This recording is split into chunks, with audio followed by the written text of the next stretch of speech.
Hello and welcome to the Sports Lounge. I'm Nathan Stacken. We have a good show lined up for you today.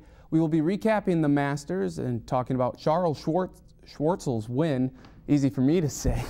We'll also be previewing the NHL and the NBA playoffs, and we'll have game time too. Make sure you stick around and see who wins. Maybe I'll win. And with that, we welcome you to the Sports Lounge. I'm Nathan Stacken. Travis, Marcus filling in for Drew, and Charlie. Here, Blake again. Bunkered. I think he's at baseball this time, but he might be bunkered down in a cave doing the latest mock draft. And he said he's on the small schools now. Oh yes, okay. Yes, he's trying to figure out the problems in Japan too. Oh, that's why a world figure he is. Because you're an island, that doesn't help with the water. Okay. Well, guys, let's get right to it and let's talk about the Masters. Charles Schwartzel. Anyone know who he is? He just won the Masters. And he did it in great fashion. It was one of the most exciting final rounds that any of us, I think, who have watched the Masters can ever remember, and even people older than us.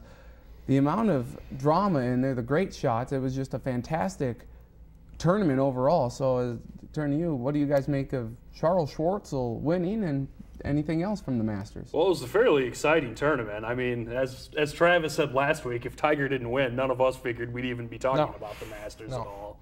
And, you know, I only watch majors for the most part anyways, but it's the most exciting, or one of the most exciting I can remember, because at one point 5 guys were tied for the lead and like 4 others were in contention.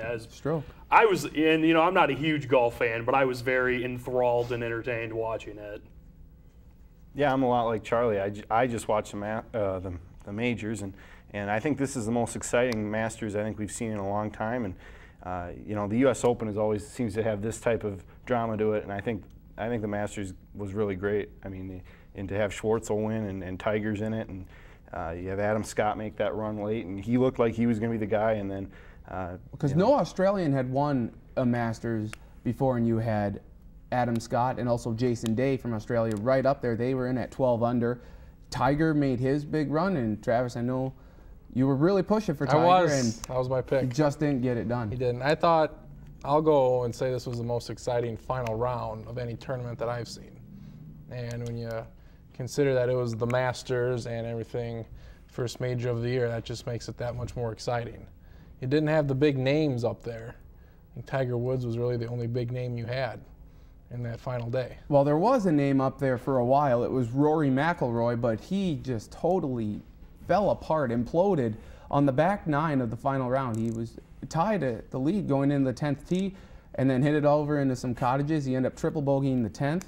He bogeyed the 11th and double bogeyed the 12th. It just, everything went wrong for this kid who's young. He's only 21 years old, but tough for him. How do you think he's going to overcome and rebound from this performance? You have to think he'll be back. I mean, he's only 21. He showed the talent on the first 3 days that he's certainly capable of being there. I think, you know, the back 9, or the front 9 rather, he held on a little bit. You know, he had a tough start, and then he gets to 10 and he hits it into the suburbs, and it's pretty much over from there. So you feel bad for him, but I think he'll be back. I think he probably will be too, but for his sake, I actually hope he is, because, you know, it seems like, I mean, and this is more of a team sport example, but there's lots of guys that have a lot of success early and, you know, get to a finals or a Super Bowl or whatever and lose and think, oh, well, you know, we'll be back for plenty more, kind of like Dan Marino. Oh, damn. And then never get another shot again ever. And for his sake, I hope that doesn't happen. And I just felt bad for him watching him. I mean, I didn't really care either way about him. I mean, just this young kid who'd been playing so well, just almost imploding. I had a little bit of I had a rooting interest a little bit because I had picked him before, so I was really hoping we'd play that clip. Considering he was 4 shots up heading into the final day, I thought it was his to lose.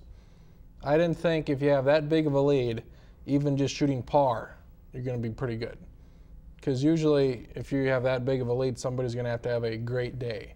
A 66, a 67. And he shot what? He shot an 80, right? Yeah, a nice and even that 80. is tied, I believe, for the worst score of a leader after 54 holes. And there were multiple guys, Woods, you know, Ogilvy, Schwartzel, 66, 67s across the board. It was a great scoring day all around, I thought. Mm-hmm. Tiger tied for 4th, shooting 10 under, had his moments. He was great on the front 9. On the back 9, he had chances. He had an eagle putt on, I believe it was 15, that didn't go for him. Grade his performance. I guess that's how I would put it. And do you see him contending in any of the other majors, or is it just that Augusta is his favorite place to go? Last year in the majors, if you look at his totals, they were fine. Not what he's been in the past, but tied for fourth, having right there tied for the lead heading into the final few holes there. I'd give him a B+. Yeah, I'd say a B. I mean, other than his putter just not basically failing him, he was pretty good. Because he had a couple shots there that were just I mean that's amazing. That's Tiger, in '97 or the the other Masters he's won, and the putter just failed him down the stretch, and I think that's kind of what cost him. I think I'd probably go with like a B-, with the only reason that low is because it seems like he always plays so well there that since he didn't win, and that like it's been said, his putting kind of failed him at the end. I mean, you can't be that upset with a fourth place finish, I would think, when he struggled so much recently. Do you see him contending now for another major and winning one this year? I don't know if he'll win one, but he'll contend. He'll be in the top 10, I think. I think he'll contend. Yeah, I think the British Open could be the one for him. If you're giving me if he's going to win or not, I'm always going to take the field. But if we're just going contending, then yeah, I think he's most definitely going to contend. Had any of you heard of Charles Schwartzel before yesterday? Apparently Nike did, because they had him all decked out, sponsored. So apparently they knew who he was. I had not. Okay. Saturday, it was the first time I heard of him. Friday night. First time I'd heard of him. Friday night, he was up there in the leaderboard in the last couple pairings, and that's the first time I heard of him. All right. Well, just a couple more notes on Schwartzel. He is the first winner of the Masters ever to birdie the final 4 holes. And his win also came on the 50th anniversary of Gary Player winning his first green jacket. Gary Player, of course, from South Africa, as is Charles Schwartzel. So great tournament overall.